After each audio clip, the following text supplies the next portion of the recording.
Kita berbaik sangka aja sama Allah. Jangan sampai kita malah dikasih nikmat curiga.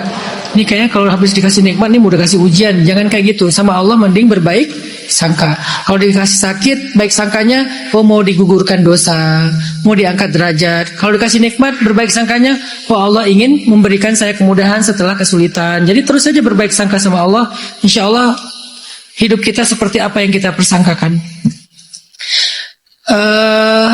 Ada satu hadis Nabi ya tentang beban. Kata Nabi, "An-nasu ka'ibili mi'ah la takadu tajidu fiha rahilatan." Manusia itu kayak 100 ekor onta. Hampir-hampir kamu tidak mendapati satupun dari 100 ekor onta itu rahilah. Apa itu rahilah? Rahilah itu adalah onta yang mampu mengangkat beban lebih berat daripada onta yang lain. Dan rahilah ini onta yang istimewa.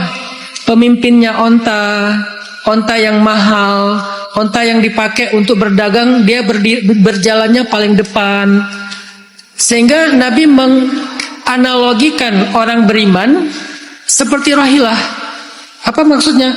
Orang beriman itu memang pengangkut beban. Dia itu nggak hidup hanya untuk dirinya sendiri. Dia hidup untuk juga bermanfaat bagi orang lain, dan orang lain di sini yang paling dekat dengan kita keluarga.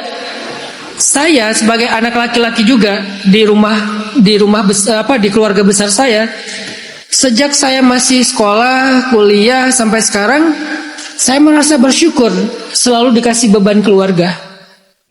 Dan saya tahu beban itulah yang membuat hidup saya banyak kemudahan sampai sekarang.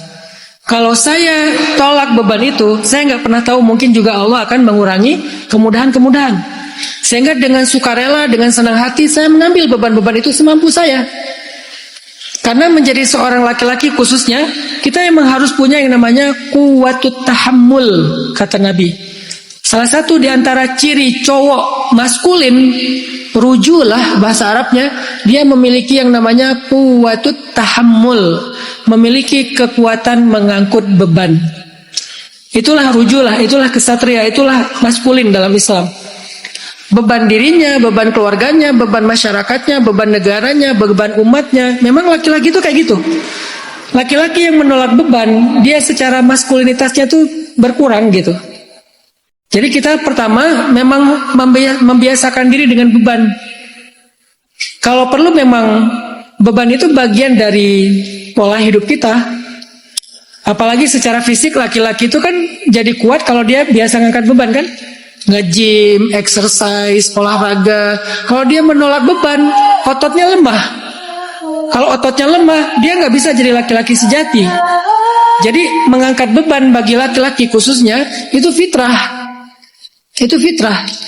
Jadi biasakanlah diri kita dengan fitrah itu. Jangan terlalu ngerasa kayak, aduh kayaknya aku nih gak sehat banget lah kalau misalnya bebannya terlalu banyak. Sehat justru selama kita bisa mengukur batas kemampuan kita. Kalau kita mampunya ngangkat 10 kilo, jangan langsung 50 kilo, nanti cedera otot. Tapi jangan hindari beban, bertahap. 5 kilo dulu, 10 kilo dulu, 20 kilo, 30 kilo. Kebenaran karena saya bukan anak gym ya, saya olahraganya olahraga adventurous. Mungkin Kak Buni kali ya anak gym yang lebih ngerti ya. Intinya bertahap tapi tetap angkat beban kan. Kalau kita hindari beban sama sekali, kita nggak akan pernah jadi apa-apa. Itu secara fisik kayak gitu, secara psikis juga kayak gitu.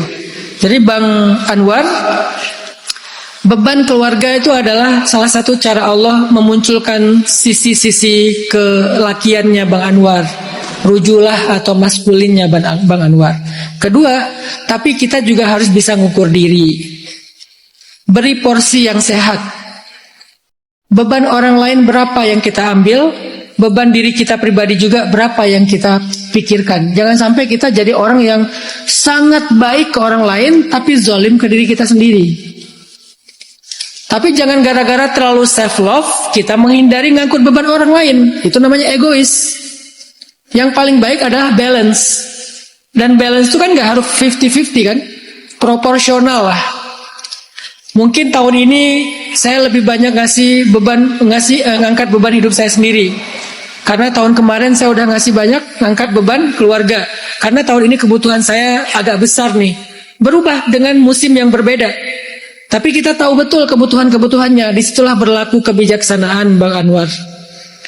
Kayak misalnya kemarin Bang Anwar udah ngalah buat saudaranya, tabungannya habis dipakai. Ya udah, tahun ini lebih fokus lagi ke diri sendiri, porsi keluarganya mungkin terbatas, tapi tetap memberikan hak mereka, porsi dirinya yang lebih besar. Itu tarik ulur, berubah secara porsi itu hal yang lumrah dalam kehidupan. Disitulah kita insya Allah menjadi orang yang sehat, baik untuk diri kita maupun untuk orang lain.